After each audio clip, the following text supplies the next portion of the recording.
chapter 13, Yes. verse 1. David's son Absalom had a beautiful unmarried sister named Tamar. Amnon, another of David's son, fell in love with her.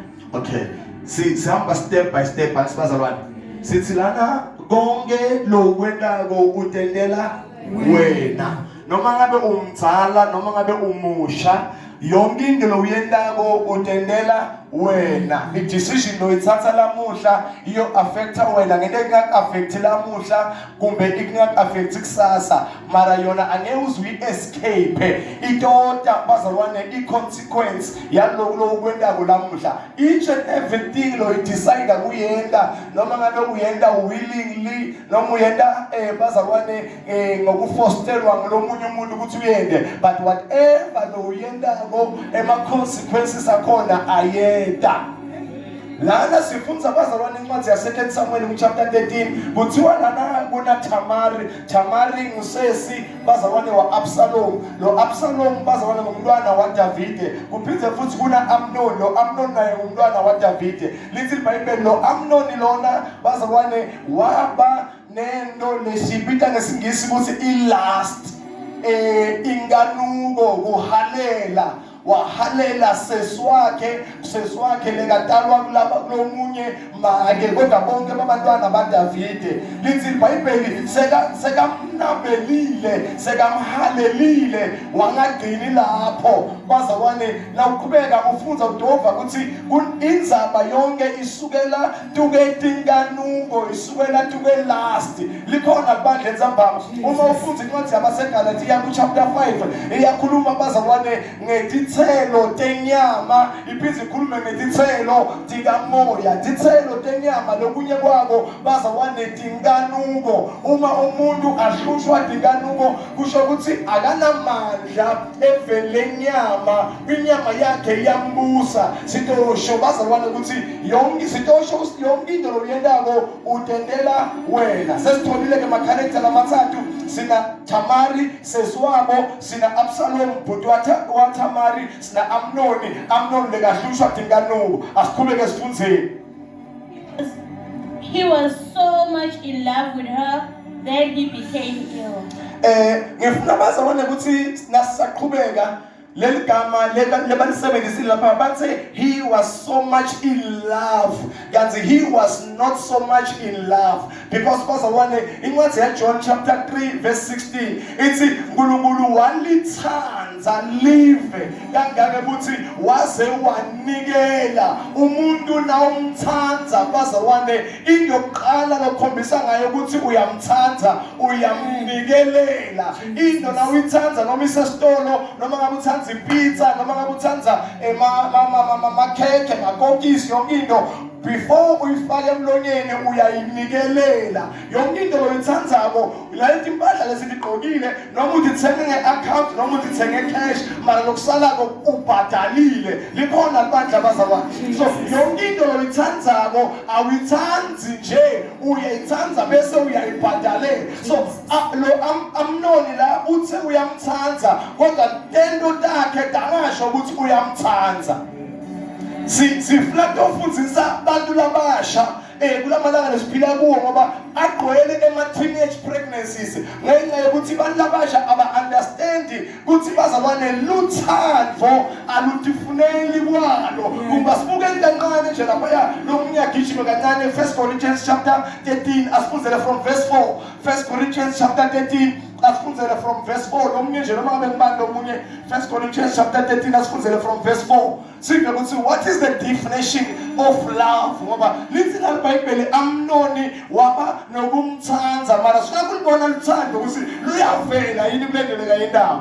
Bakhona abantu abasha luthando londa njani njokuthi uma lithi iBhayibheli Amnoni bekamthanda kuThamari sifuna kumbona Amnoni ambeketelela kuThamari. Uyinothe lesifuna kubona kubeketela lokwenziwa Amnoni akwenta kuThamari. Kuyavakala bazalwane luthando londa njani futhi luthando lumnene luthembekile. Sifuna kubona kuthembeka kwalomuntu lekathi uthandza lomunye. Sifuna kubona kuletento lakatodenda ukuthi ukhombisa ukuthi uyamthanda yini ngoba luthando uyasitshela uNkulunkulu ukuthi umuntu lomthandako uyamthanda. uyambeketelela umuntu lomthandayo ukuba just kuye qhubeka lude umona luthando bazalwane alunamona uma athi umuntu uyakuthanda kumele kulokhu ukuthanda kwakhe kungabi nema-character kumbe nema-sign emona likhona bandla bakhona abantu abasha even nathi labadzala labanye bethu la phela ngiyakuthi sisathi pholisha sisalinzile kusinathi ngendeka ukuthi mhlawumbe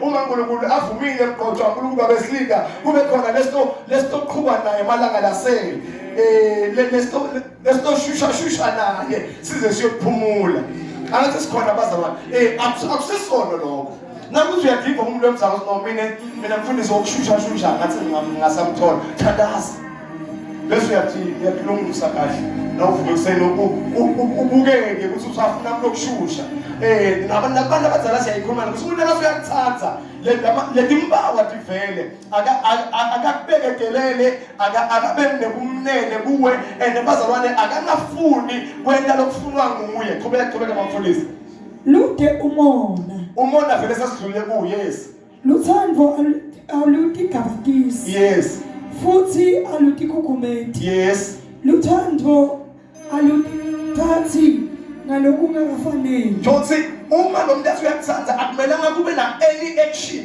lekatoyenza lengakafanele kuyevakala qhubeka alutifuneli kwalo umuntu akathi uyakuthanda akumele afune kwakhe ngoba uyakuthanda alutasuki umuntu akakuthanda akufuneki isibone umuntu okwatile la ngoba uthi uya kanjani alunamacubu mara abantu abasha bahamba nami asiqhubeke ngale ku2 Samuel chapter 13 siyobona ukuthi lelithando uyaliventa yini Amnon asiye He was so much in love with her that he became ill because it seems impossible for him to have her. Then sesibuka into yokuqala ke la lesi iBhayibheli ngenxa yokuthi uyamthanda akakhona ukumthola kube so uyagula Jones number 1 uyahluleka kubeketela kubeketela kuyamshaya likhona libandla sisita abantu abasha nabo abantu abazali basafuna kuyongena emshadweni umuntu nakathi uyakuthanda point number 1 wahluleka ukubeketelela kunoma ngabe yini le nithi nisayilungisa wahluleka lapho mntwana sekhaya sonke manje uqhubeka ngoba vele udesperate mara thina sitokutshela ayisekho wahluleka ukubeketelela sentomane niqhubeke ngoba nijahile lababe bajahile ngathi nijahile sentomane niqhubeke ngoba nijahile mara umuntu lokuthanda uyakubeketelela nangu Amnoni uthi uthanda Tamari mara ngeke uzakakhona ukumthola so uyagula qhubeka As a virgin she was kept from meeting men. Yeah, uyamathi ukuthi no lichichi la kaji lichichi ngenovele lingakathini lichichi lingakathini akusideni phela mina ngemtsongo yeah lichichi la kajile alikathizwa uyamathi nokumhalela kwakhe umhalela vele obuyamathi ukuthi no ngimi oqala lengiyobe ngisonzele kuye akakasasonzele nomuntu so ngale nto lekanayo le inebumbonanyana ine kujahela tinto nyana kajayibuka qhubeka. But he had a friend, a very shrewd man named Jonadab. And again, bekanomngane. Lo mngane wakhe bekumsomaqhinga. Sishilo ikolo ukuthi le pool of friends lo nabo ngilabatshela wena nyalo indirect ukuthi uyophelelaphi. Once obane bangani babo somaqhinga ukuthi impilo yakho yonke iyoba somaqhinga uyofana ubulawe maqhinga nawo umngani wakhe ungusomaqhinga umuntu lohlakaniphile uyeta ke uta kuJobu Amnoni uta nalokuhlakanipha kwakhe ufika uthini The son of David's brother Shammah, okay? Jonadab said to Amnon, "You are the king's son, yet the day after day I see you looking sad. What's the matter?" "I'm in love with Tamar, the sister of my half-brother Absalom," he answered. Jonadab said to him, "Pretend that you are ill and go to bed." Pretend. Utsike nakamsonzelela ngoba leti ngwenya leti bangani benu ndiyanathi nokuthi ni soft kangakanani nakamsonzelela uthi wena umntwana enkosi manje uhlala uswaqile ngitshele nawe shebe kwende njani fuza kule Swati utova fuza kule Swati ngomphasi bani lapho mshaka Verse 5. yeah fuza kule Swati verse 5 lapho funza lapho Jonathan wathi hamba uyolala embhedeni. just in verse 4 yeah 4 4 wabuda Amnoni wathi wendiwa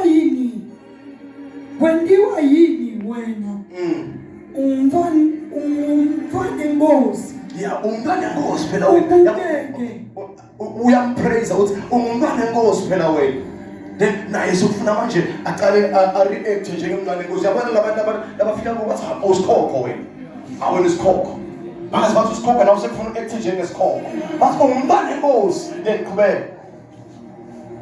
ubukeke umbile onke emalanga ase ungitshele kwende njani yabo asongitshela Amnoni wathi kuye baba mfundisi uthi asongitshela basho njalo bafike baqale bakuphakamise le time sophakamile sebathi ana ukhuluma kwende njani wasiwaqa nje kwende njani ubaqaphele abantu labentana bavelana nawe ngathi bafuna ukukusida injongo yabo akusika ukusida injongo yabo bafuna ukukulimata asiqhubekeni qhubeka mshana Jonadab said to him, pretend that you are ill and go to bed. Yeah. When your father comes to see you, say to him, please ask Sister Tamar to come and feed me. I want to prepare the food here where I can see her and serve it to me herself. uthi ke la lo mngani wakhe lo somaqhinga lo ngani uJonathan uthi asumtende ngazuthi uyagula uyabona lento lo uyendabo nanamaqhinga lo wendako ukuzukhona ukufeza injongo takho batokukhamukela ngemaqhinga nawo asesilalele njengoba silalele la uthi yenda ngathi uyagula bese uthi lale sekamereni lakho babo wakho inkosi David utata okuvakashela kude ukuthi uguliswa yini bese wena bomtshela ukuthi lokugula kwakho kuthi obangqono nethi sesitha maraneta etekamereni lama tongiphekela kudla bese lokudla ngikudlele esandleni sakhe liqhinga utshelwa ngumngani wakhe yena Amnoni akathi lutho imvenkosi yathi Sunday school mara yachomana nebantu lapha ngisomaqhinga nibaze nibabuke kahle bangani bene etikolweni nize nibabuke kahle bangani bene ematheshana nize nibabuke kahle bangani bene emphakathini eliphila nabo bahlakaniphe eleletinto lebahlakaniphe letona abatendi bona bafuna kwendisa wena qhubeka. So Amnon pretended he was ill and went to bed. Yeah. Then David went to see him, and Amnon said to him, please let Tamar come and make a few cakes here where I can see her, and then serve them to me herself. So David sent word to Tamar in the palace. Yes. Go to Amnon's house and prepare some food for him. Uyamvumela David uthi hamba kubhuti wakho uyometela lokudla qhubeka. She went there and found him in bed. She took a dough, prepared it, and made some cakes there. Umntwana enkosi akathi lutho ngoba nalabo sesilaba kufuna sibobatshela ukuthi ubathi buka ethi indzawo lo yakudo uyakubita brother kunalelinye libandla ngeke ngisho ukuthi la kuphi kunalelinye libandla bekunalomnye ibhuti udlala i-instrument angeke ngisho sibeka dlala inhlobo ne-instrument mara udlala i-instrument kulelo bandla lo bhuti njalo nakuphunywa lesontweni uqela munye sesothi uyangathi ngidlalela ngedwana anginamuntu anginasihlobo anginamuntu ngicela ukuthi ongiklinela lendlini bosesi every Sunday kunamunye sesi leka yo clean ekhala lo bhuti naqedza cleaner amphi imali na next week ubobuya utongiklinela lo sesi nasekabiyela kwesibili angathi ukuthi ufika enjani kwendeke njani hawu nakuya kungane bantu somlimatile abanlimata abosesi ngamunye ene bonke bangamlimata lo uyathula angaqoqeni labanye wabalimata kwaze kovakala emva kwenzaba kusibosesi bayaphela baqedwa umuntu nangilodlala la instrument lembandla likhulu belama instrument amaningi angeke ngisho ukuthi ngiyiphi lebekayidlala ngoba abantu bathi banethi indzaba bahambe babude bathi ngiliphi ibandla leli bayisomela amaningi yabo sebafuna ukuqonzanisa mana kufanele ukuveka process ukuthi uboyibuka indzaba kumbe indzawo lebakubitela kuyo niyofunza accounting niyoyifunzela ekamereni mhlelethu kwemphethe niyofunza accounting uboyibuka lento ukuthi le ngathi yona inebo accounting mana nebiology ngasinto ongena ngoba la siyofunza khona akusinzawo yokufunzela accounting lapho why nihlangane endzaweni le-public niyohlangana kumbe angasengena library akuse library kuyafunzwa ngokweniwani angathi lutho why ningahlangane etindzaweni leti ngazothi ti-public noma ngabe nifunza akunamaqhinga lakangawenda wena ufuna kungena ekamereni lamfana qhubeka. She took some dough, Yeah. prepared it, and made some cakes there where he could see her. Then Yeah. she baked the cakes and emptied them out of the pan for him to eat.